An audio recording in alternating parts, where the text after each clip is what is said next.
EMI போகிறதுல 2 secret இருக்குது. Private பேங்க்கில் போனீங்கன்னா ப்ரீ க்ளோஷருங்கிற ஒரு பெரிய ஒரு சும்மா இருக்குது. ப்ரீ க்ளோஷர் சில இதில் ஃபைனோட பண்ணுவாங்க, அலௌடு கிடையாது. ஆனால் சென்ட்ரலைஸ்டு பேங்க்கில் எப்படின்னா, எனக்கு லக்லி எனக்கு இதெல்லாம் யாருமே சொல்லலை. ஆனால் நான் நல்லபடியாக நான் சென்ட்ரலைஸ்டு பேங்க்கில் தான் நான் போயிட்டேன். ப்ரீ க்ளோஷர் பண்ணும்போது எனக்கு எந்த ஃபைனும் கிடையாது. ஆனால் நான் பிரைவேட் பேங்க்கில் நான் போனேன்னாக்க அதெல்லாம் இருக்குது. ஸோ அதெல்லாம் மக்கள் தெரிஞ்சுக்கிட்டாங்கன்னா தட் இஸ் குட். மாதம் வந்து 18,000 ரூபா வாடகை கொடுக்கும்போது இட்ஸ் பெயினிங் மீ. நான் நினச்சேன் 18,000 வாடகை நான் கொடுக்குறேன்னா, டே நான் திருச்சியில் 10 ரூபாய்க்கு வேலை பார்த்தாலும் நான் 18,000 என்னால் கொடுக்க முடியாதுன்ட்டு ஏதோ ஒரு குருட்டு நம்பிக்கையில் பேங்க்கில் போய் 3 மாதம் சேலரி ஸ்லிப்பை காமிச்சோன்னே உடனடியாக சார் கோயத்தில் எவ்வளோ பார்த்தீங்கன்னா பெரிய கம்பெனி சார் 1.5 crores உங்களுக்கு சாங்ஷன் சார். நாங்கள் சார் அதெல்லாம் வேணாம், நான் வாங்குறது செகண்ட் ஹவுஸ் தான், எனக்கு கொடுங்கன்னு வாங்கிட்டு நான் எதை பற்றியுமே திங்க் பண்ணாமல் இஎம்ஐ மட்டும் கட்டிக்கிட்டே இருந்தேன். எதை பற்றியுமே திங்க் பண்ணல. நான் என்ன நினச்சிட்டேன்னா, பேங்க் நமக்கு ஹெல்ப் பண்ணுறாங்க, இஎம்ஐனா கட்டணும் போல இருக்குது, இப்படி தான் கட்டணும் போல இருக்குது. யாரும் சொல்லித்தரல, முன்னாடியே க்ளோஸ் பண்ணணும். ஏன் க்ளோஸ் பண்ணணும் யாருமே சொல்லலை. ஒரு 3 வருஷம் கழிச்சு தான் அதுக்கப்புறம் தான் அந்த பேங்க் மேனேஜரை பார்க்கும்போது தான் எனக்கு தெரிஞ்சிருச்சு இல்லையா. இந்த 3 வருஷத்துக்கு அப்புறம், இந்த 3 வருஷத்துக்கு அடுத்த ஒரு 6 மாதம் நான் என்ன பண்ணேன்னா, என் ஒய்ஃப்ட்ட சொன்னேன், எப்படியா ஏதாவது சமாளிச்சுக்க நீ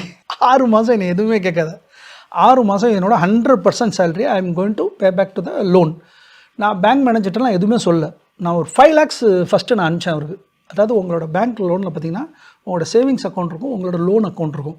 லோன் அக்கௌண்ட்டில் எனக்கு அப்படியே காட்டுது, எனக்கு 40 லட்ச ரூபா 36 லட்ச ரூபா இருக்குன்னு. நான் ஒரு 5 lakhs நான் டைரெக்டாக அடைக்கவும் அப்படியே குறைஞ்சிருச்சா. உடனே அடுத்த நாள் எனக்கு கால் வருது, சார் என்ன சார் இவ்வளோ பெரிய அமௌண்ட்டில் அனுப்புறீங்க, அதெல்லாம் அனுப்பாதீங்க சார், இவ்வளோ நீ பாட்டு பொறுமையாக பண்ணலாம் சார், யார் சார் உங்களை யார் சார் அர்ஜென்ட் பண்ண சொன்னால், சார் 7 லட்ச ரூபா இன்ட்ரெஸ்ட் கட்டியிருக்கேன் சார், என்னாலே ஜீரணிக்க முடியல, 7 லட்சம்லாம் நல்லா கட்டி சார் என்னால் முடியல சார் அப்படின்னு. சார் ஓகே அப்படின்ட்டு.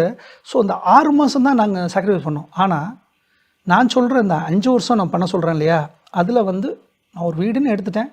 அடுத்து நான் வாழ போகிற 90 வயசு வரையோ எத்தனை வயசு வரை நான் இருக்க போகிறேன், அந்த ஒரு வீட்டில் தான் இருக்க போகிறேன். அந்த ஒரு வீட்டுக்காக ஒரு 5 years இஎம்ஐயில் போனால் எந்த எக்ஸ்பெண்டிச்சரையும் நீங்கள் பண்ணாமல், ரிச்சுங்கிறதெல்லாம் எதையும் காட்டாமல், பில்டப்பில் எதையும் கொடுக்காமல், புதுசாக எதையும் ட்ரை பண்ணாமல் இருக்கிற அமௌண்ட்டில், இப்போ நீங்கள் பார்த்தீங்கன்னா இன்றைக்கி 2 பேர் நீங்கள் எல்லோரும் சம்பாதிக்கிறாங்க. யார் நீங்கள் 2 பேர் சம்பாதிக்கல சொல்லுங்கள்.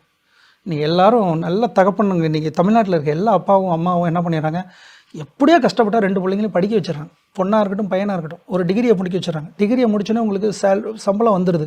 இன்றைக்கி எல்லாமே இன்றைக்கி வீட்டு மனைவின்னு யாருமே இங்கே கிடையாது. எல்லோரும் எவ்ரிபடி இஸ் கோயிங் ஒர்க். இப்போ 2 பேர் போகும்போது ஒரு சேலரியை ஏன் 100% லோன் கிடைக்கக்கூடாது? இதுதான் என்னோட கேள்வி.